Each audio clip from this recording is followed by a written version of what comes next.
Hello everyone, मैं बबीता परिहार स्वागत करती हूँ आप सभी का मेरे इस चैनल स्टडी बी पर। आई होप सो आप सभी ठीक होंगे। तो बिना टाइम वेस्ट किए स्टार्ट करते हैं आज का ये वीडियो। तो लास्ट तक देखिएगा, पूरा स्किप मत कीजिए। Let's see some motivational quote today. True teachers are those who help us think for ourselves. एक सच्चा शिक्षक वही होता है जो हमें अपने बारे में सोचने पर मजबूर करता है। तो ये था आज का मोटिवेशनल कोट। आज के इस वीडियो में हम देखेंगे कुछ important days, important news in Hindi and English, और एक्सप्लोरिंग उत्तराखंड में आज हम जानेंगे कुछ बातें ब्रह्म कमल के बारे में। तो स्टार्ट करते हैं आज का ये day with an important day. आज है 20 नवंबर। 28 नवंबर को हम सेलिब्रेट करते हैं universal children's day. Universal children's day, as इसके नाम से ही आपको आइडिया आया होगा कि ये चिल्ड्रंस के एजुकेशंस के बारे में बात करता है। ये डे उनके राइट्स, उनको बहुत सारी फैसिलिटीज़ प्रोवाइड करने में as related to education, related to their rights, ताकि उनका सोशल एक्सप्लॉयटेशन ना हो। तो ये डे हर साल सेलिब्रेट किया जाता है। The theme for the universal children's day is a better future for every child, and its aim is to emphasize on children's education rights. It urges the public and government policies to advocate, promote, and celebrate children's right to education. This is the theme and this is the aim for the Universal Children's Day. और हमारे यहाँ national children's day celebrate होता है 14 नवंबर। Second day celebrate किया जाता है आज ही के दिन, वो है अफ्रीका इंडस्ट्रियलाइजेशन डे।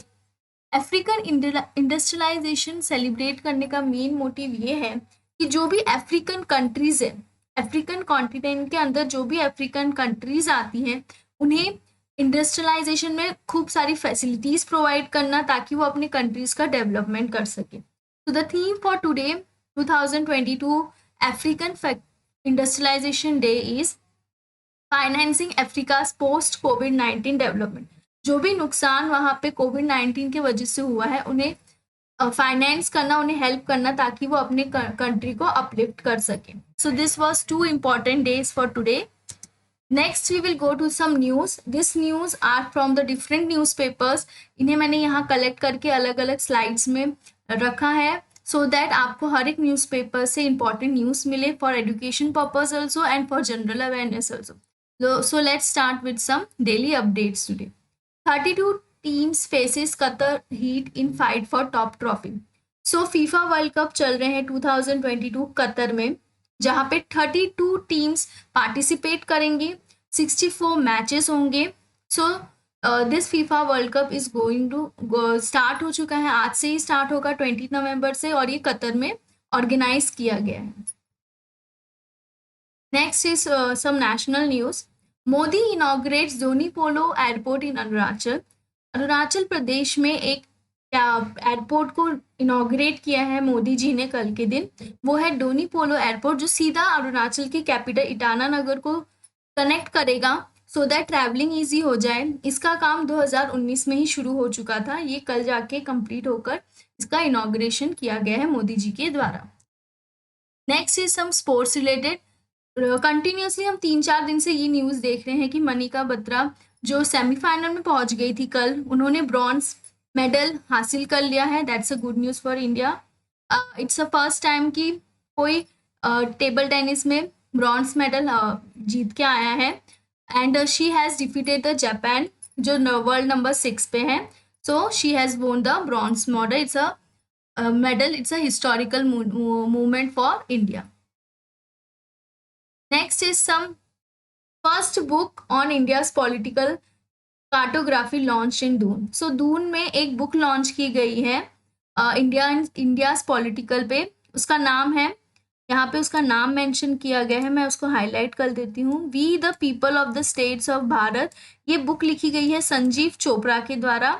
ये है farmer director of Lal Bahadur Shastri academy of administration Mussoorie. इनके ये फॉर्मर डायरेक्टर रह चुके हैं। इन्होंने एक बुक लिखी है जिसका नाम है we the people of the states of Bharat. तो इसमें बहुत सारे पॉइंट्स उन्होंने मेंशन किए हैं जो पॉलिटिकल हिस्ट्री, ज्योग्राफी सब इंडिया से रिलेटेड है। So this book is launched by in Doon, Dehradun में लॉन्च किया गया है। उसके बाद उत्तराखंड से कुछ न्यूज़। उत्तराखंड की अर्थव्यवस्था में सुधार, विकास दर 7% पार। तो यहाँ पे कुछ उत्तराखंड से रिलेटेड उसकी अर्थव्यवस्था के ऊपर एक डेटा ग्राफ प्रेजेंट किया गया है कि उसके अंदर कितनी डेवलपमेंट हुई है, किस किस क्षेत्र में डेवलपमेंट हुई है। तो आप बाद में इसमें डिटेल में देख सकते हैं। उसके बाद लैब्स ऑन व्हील्स की अवधारणा लागू होगी। सो बेसिकली ये क्या है, ये धामी जी गए थे पर्वतीय बाल विज्ञान महोत्सव में संवाद करते हुए। पुष्कर धामी जी यहाँ पे वो गए थे, जो विज्ञान महोत्सव चल रहा था वहां पे उन्होंने कहा है कि हम साइंस की फील्ड में, रिसर्च की फील्ड में उनका पूरा सपोर्ट रहेगा फाइनेंशियली हर एक तरीके से, ताकि उसमें काफ़ी डेवलपमेंट हो रिसर्च में, और उन्हें जो भी साइंस से रिलेटेड साइंटिस्ट हैं,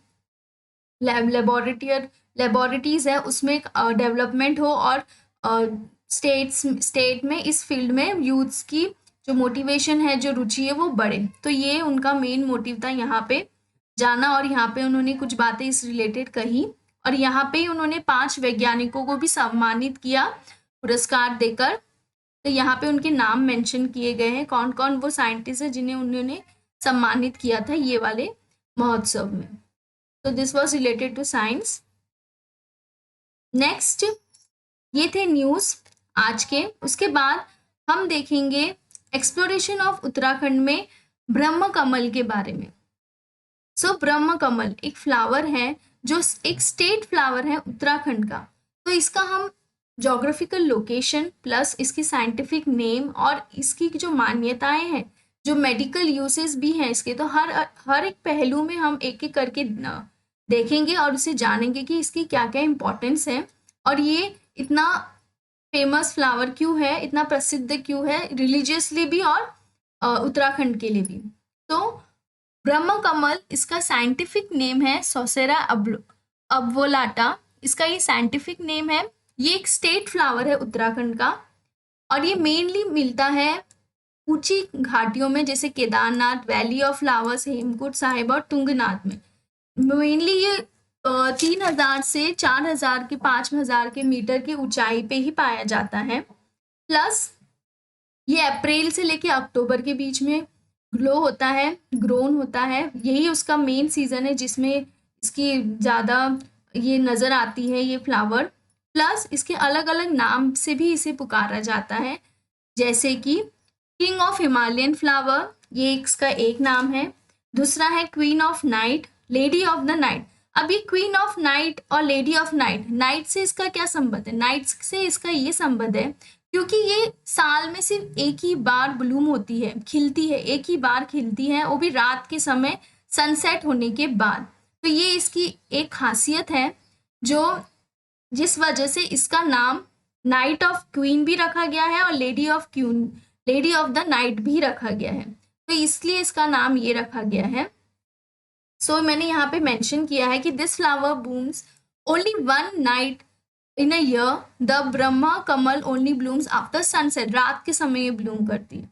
और इसे लोटस ऑफ लॉर्ड ब्रह्मा भी कहा गया है, क्योंकि जैसे कि हिंदू मान्यता के हिसाब से ब्रह्मा जी इस संसार के जिन्होंने रचना की थी, उन्हीं के नाम पे ये रखा गया है, ये ब्रह्म कमल नाम।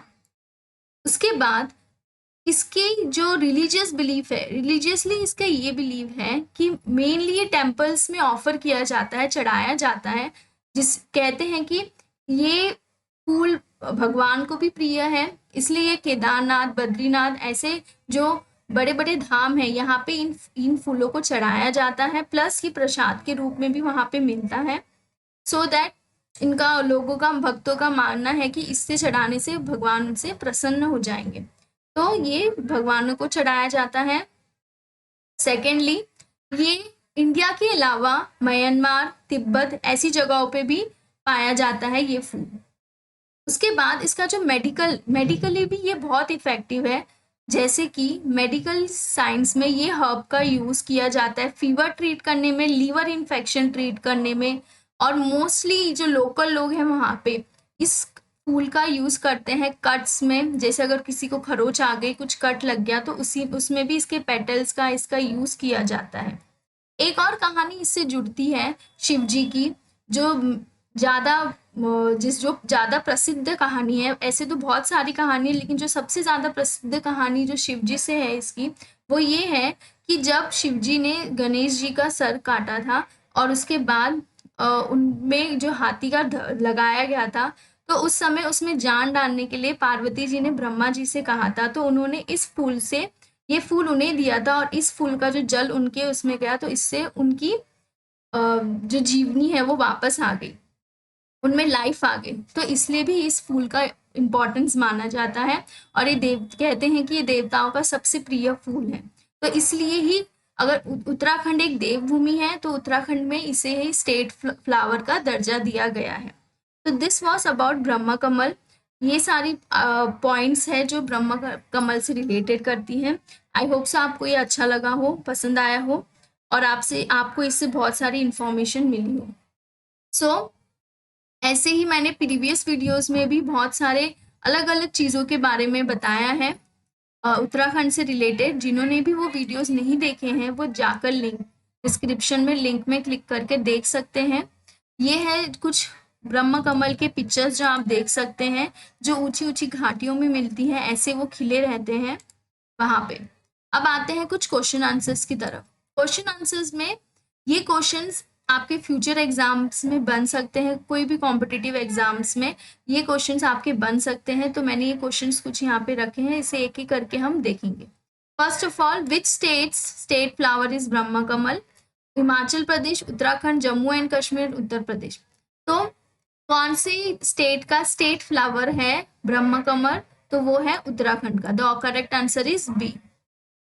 Next, what is the scientific name of Brahma Kamal? ब्रह्म कमल का साइंटिफिक नेम क्या है? सोसेरा ओवालाटा, ये इसका साइंटिफिक नेम है। Third question, how many time it's Bloom in a year? कितनी बार ये ब्लूम होती है एक साल में? 2 बार, 3 बार, 1 बार या रोज? तो इसका करेक्ट आंसर है 1।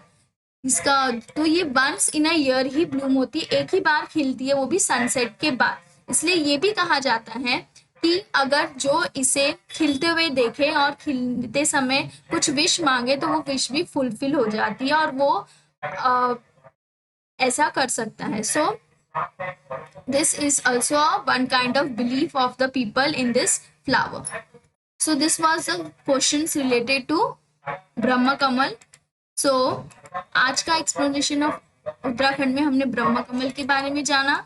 ऐसे ही आने वाले वीडियोस में और सारे टॉपिक्स आपके लिए लाऊंगी उत्तराखंड से रिलेटेड, जिससे आप उनकी नई नई बातें जान सकेंगे और उससे रिलेटेड एजुकेशन पर्पज से भी आपको हेल्पफुल भी रहेगी। सो for this, keep supporting me. So don't forget to like, share and subscribe and press the bell icon. Thank you everyone.